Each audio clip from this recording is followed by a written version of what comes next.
In here, we train students how to work and run a restaurant from the front of the house to the back of the house. I've prepared several training segments. Today, we'll be talking about how to take an order and the specifics of beverage order taking.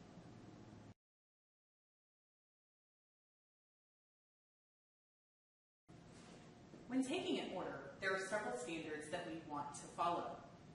We want to ask ladies first. We want to repeat the order back to the guest. We want to make sure and write the order down. Let's now go into more detail about each of the service standards for taking an order. We want to ask ladies first for their order. Try and make eye contact with the guest that you are talking to so everyone else at the table knows who's going to be ordering first. If that person isn't ready, simply move on to the next female. If it's a table of all gentlemen, you can go and order from oldest to youngest if you can tell. If you can't tell the age of the guest, just take the order around the table. Again, making eye contact with the guest that you're taking the order from at the time. In addition to taking ladies' orders first and going from oldest to youngest, we also want to repeat the order back to each guest. This gives us the opportunity to confirm what the guest has ordered. For example, when a guest orders a Diet Coke and we only hear Coke, we repeat it back to the guest.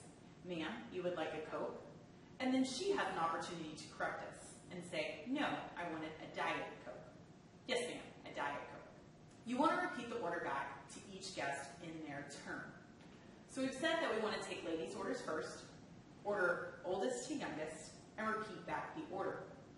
In addition, we also want to write the order down. Most servers are provided with some type of waiter pad or check presenter with pieces of paper inside. These allow servers to write the order down and keep the table organized using seat numbers and table numbers.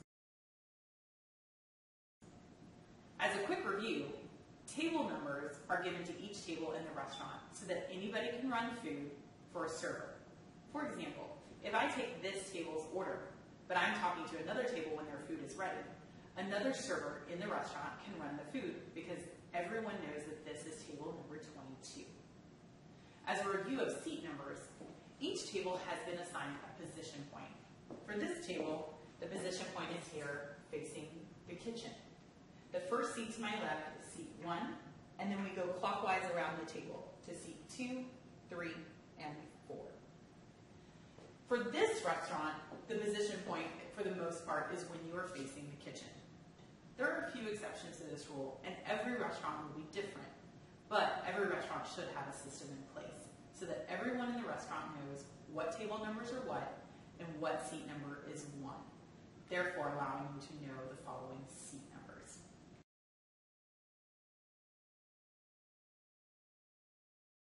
This here is an example of a waiter pad. At most restaurants, the servers might just be given blank pieces of paper and allowed to organize the table as they see fit. Here in Barron's, most of our servers have limited or no server experience, so we provide specialized waiter pads to help with the ordering process and to improve efficiency. As you can see, this is organized by table number at the top. We encourage the servers to write down the table numbers before approaching the table itself. We also want them to write down the number of guests and then write the seat numbers that the guests are actually occupying.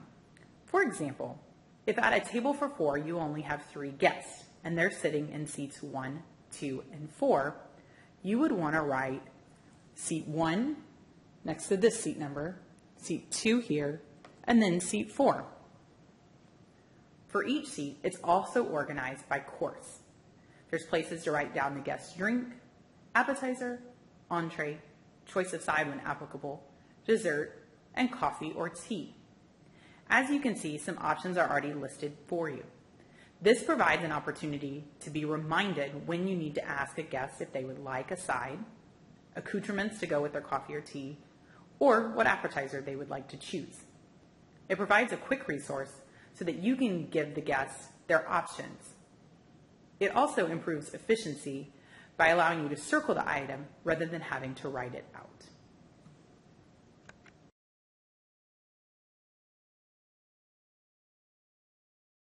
When you approach a table to greet them and take their beverage order, you want to go ahead and pre-organize.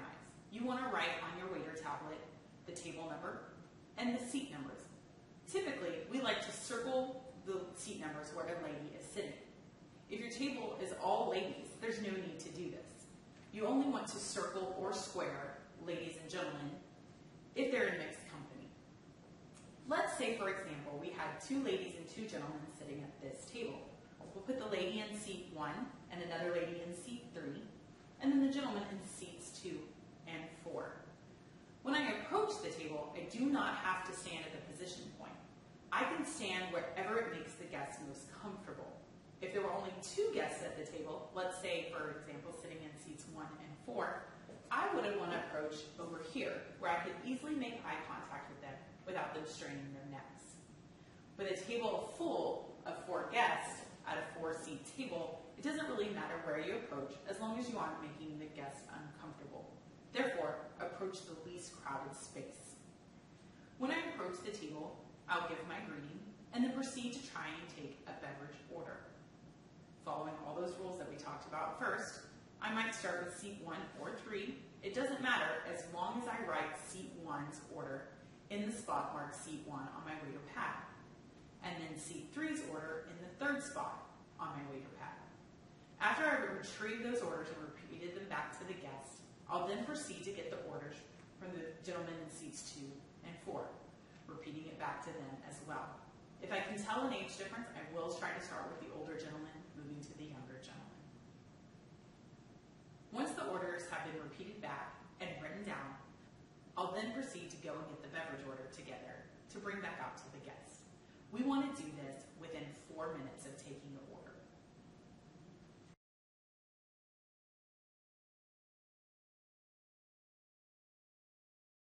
Now that we've reviewed the standards for taking an order, let's talk about some of the specifics that might occur when taking a beverage order. When a guest orders water or tea, you want to ask them if they would prefer a lemon wedge with that. Several guests like it, so it's inefficient to bring out their water or tea without the lemon and have to go back to get it. Other guests prefer not to have the lemon wedge or might even have an allergy. So rather than bringing it out, ask first and then bring it with the guest if the guest has requested it. If a guest requests several lemons, definitely bring them 3 or 4, but don't go overboard. Think about how this might affect your food cost. Yes, it's only a lemon wedge, but over time it can add up and affect your food cost tremendously. Other questions we want to ask when taking a beverage order. If the guest orders coffee or hot tea, we need to ask them if they would like cream with their coffee or cream, honey, or lemon with their hot tea. Also, if they order hot tea or iced tea, we need to specify what type. For hot tea, we have black tea and green tea. For iced tea, we have unsweet and sweet tea. Several of the guests that have dined in Barron's before know that we carry a special type of unsweet tea. Our unsweet tea is blackberry sage. There is essence of blackberry and sage brewed into the tea with no additional sweeteners added. This is used for our unsweet tea. For our sweet tea, we brew plain tea and then add simple syrup. If a guest orders iced tea, we want to ask them if they would prefer unsweet or sweet. If a guest asks us if we have the blackberry sage, we want to reassure them that we do and that there's no additional sweetener added. Let's review. To take an order at a table in an efficient manner and keep the table organized, there are several things that we want to do. We want to take the orders from ladies first. Usually, on our waiter pad or piece of paper, we want to notate where the ladies are sitting at the table. A circle is a great way to do this. Simply circle the seat numbers where ladies are sitting. We want to repeat the order back to the guests in their turn, rather than waiting to the end and repeating back the order to the entire table. We also want to write the order down. Sometimes we can get very busy and easily forget what a guest has ordered. This prevents us from being embarrassed and having to go back to the table to ask them what their order was. Don't forget to make eye contact and smile. Read your guest. Be comfortable with them.